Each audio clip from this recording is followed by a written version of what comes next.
ദൈവനാമത്തിന് മഹത്വമുണ്ടാകട്ടെ. യേശുവിൽ സ്നേഹമുള്ളവരെ, യെശയ്യാ പ്രവാചകൻ്റെ പുസ്തകം 59 അധ്യായം 1 വാക്യം. രക്ഷിക്കാൻ കഴിയാത്ത വിധം കർത്താവിൻ്റെ കരം കുറുകിപ്പോയിട്ടില്ല, കേൾക്കാനാവാത്ത വിധം ചെവികൾക്ക് മാന്യം സംഭവിച്ചിട്ടുമില്ല. ഹല്ലേലൂയ.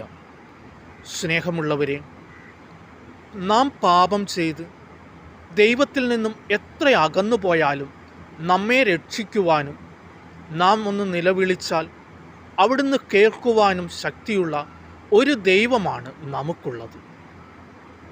നാം ഒന്ന് തിരിച്ചു വരുവാൻ തയ്യാറായാൽ 2 കൈയും നീട്ടി നമ്മെ സ്വീകരിക്കുവാൻ തയ്യാറായി നിൽക്കുന്ന ഒരു ദൈവത്തെയാണ് നമുക്ക് ദർശിക്കാൻ സാധിക്കുക.